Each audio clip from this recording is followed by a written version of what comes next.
Welcome to Madasaling Pinoy, your prayer partner. Ngayon ay linggo ng palaspas ng pagpapakasakit ng Panginoon. Ang pagpapakasakit ng Panginoong Hesukristo ayon kay San Mateo. Noong panahong iyon, iniharap si Jesus kay Gobernador Poncio Pilato. "Ikaw ba ang hari ng mga Hudyo?" tanong sa kanya ni Pilato. Sumagot si Jesus, "Kayo na ang nagsasabi." Ngunit nang paratangan siya ng mga punong saserdote at ang matatanda ng bayan, hindi na siya sumagot. Kaya't sinabi sa kanya ni Pilato, "Hindi mo ba naririnig ang mga ipinararatang nila sa iyo?" Ngunit hindi sumagot si Jesus, gaputok man. Kaya't nagtaka ang gobernador. Tuwing pista ng Paskwa, kinaugalian na ng gobernador ang magpalaya ng isang bilanggo. Sino mang mahiling ng taong bayan. Noon ay may isang kilalang bilanggo na nagngangalang Barabas. Kaya't nang magkatipon ng mga tao, tinanong sila ni Pilato, "Sino ang ibig ninyong palayain ko? Si Barabas o si Jesus na tinawag na Kristo?" Alam ni Pilato na inggitang nag-udyok sa kanila na dalhin sa kanya si Jesus. Hindi lamang iyan, samantalang siya ay nakaluklok sa hukuman, nagpasabi sa kanya ang kanyang asawa, "Huwag kang makialam sa taong iyan na walang kasalanan, sapagkat kagabi pinahirapan ako ng aking panaginip tungkol sa kanya." Ang mga tao na may sinulsulan ng mga punong saserdote at ng matatanda ng bayan na hilingin kay Pilato na si Barabas ang palayain at si Jesus ay ipapatay. Muli silang tinanong ng gobernador, "Sino sa dalawa ang ibig ninyong palayain ko?" "Si Barabas po," sagot nila. Sinabi sa kanila ni Pilato, "Kung gayon, ano ang gagawin ko kay Jesus na tinatawag na Kristo?" Sumagot ang lahat, "Ipako sa krus." "Bakit? Anong masama ang ginawa niya?" tanong ni Pilato.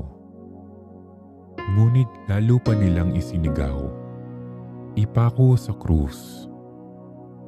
Nang makita ni Pilato na wala siyang magagawa at malamang pang magkagulo ang mga tao, nagpakuha siya ng tubig at naghugas ng kamay sa harapan ng mga tao. "Wala akong pananagutan sa kamatayan ng taong ito. Bahala kayo," sabi ni Pilato. Sumagot ang mga tao, "Pinananagutan namin at ng aming mga anak ang pagkamatay niya." At pinalayan niya si Barabas, ngunit ipinahugupit si Jesus at ibinigay sa kanila upang ipako sa krus. Si Jesus ay dinala ng mga kawal ng gobernador sa pretoryo at nagkatipon ng buong batalyon sa paligid niya. Hinubaran nila siya at sinuotan ng isang balabal na pulang-pula. Naglikaw sila ng halamang matinik at ipinutong sa kanya. Saka pinapaghawak ng isang tambo sa kanyang kanang kamay at palibak siyang niluhod-luhuran at binati. "Mabuhay ang hari ng mga Hudyo." Siya'y pinaglulorhan, kinuha nila ang tambo at siya'y pinaghahampas sa ulo. At matapos kutyain, kanilang inalisan siya ng balabal, sinuotan ng sariling damit at inilabas upang ipako sa krus. Paglabas nila ng lungsod, kanilang nakitang isang lalaking nagngangalang Simon, isang taga-Cirene. Pilit nilang ipinapasan sa kanya ang krus ni Jesus. Pagdating sa lugar na tinatawag na Golgota, na nangangahulugang puok ng bungo, binigyan nila si Jesus ng alak na hinaluan ng apdo. Ngunit nang matikman niya ay hindi ininom. Nang maipako na siya sa krus, pinaghati-hatian nila ang kanyang mga damit matapos magsapalaran. At naupo sila upang siya'y bantayan. Nakasulat sa kanyang ulunan ang sakdal laban sa kanya. Ito'y si Jesus, ang hari ng mga Hudyo. 2 tulisan ang kasabay niyang ipinako sa krus, isa sa kanan at isa sa kaliwa. Nilibak siya ng mga nagdaraan at tatango-tango pang sinabi, "Di ba ikaw ang gigiba ng templo at muling magtatayo nito sa loob ng 3 araw? Iligtas mo ngayon ang iyong sarili. Kung ikaw nga ang anak ng Diyos, bumaba ka sa krus." Kinutya rin siya ng mga punong saserdote, ng mga iskriba, at ng matatanda ng bayan. Sabi nila, "Iniligtas ang iba, ngunit ang sarili di mailigtas. Di ba siya ang hari ng Israel? Bumaba lang siya ngayon sa krus, maniniwala kami sa kanya."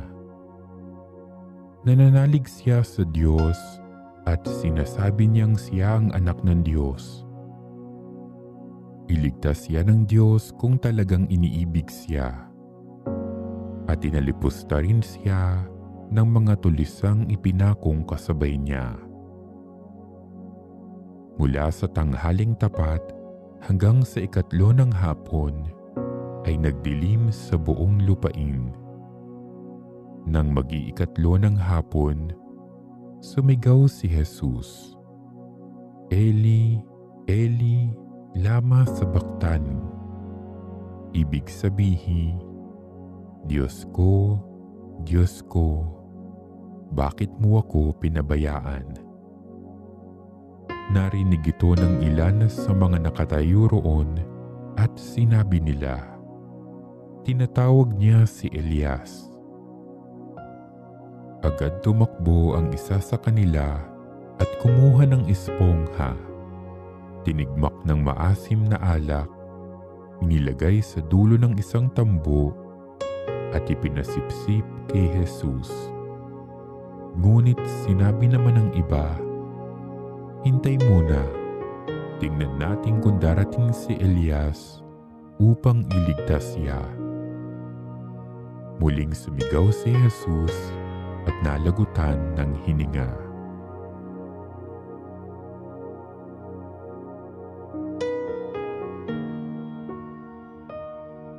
Biglang napunit sa gitna ang tabing ng templo mula sa itaas hanggang sa ibaba.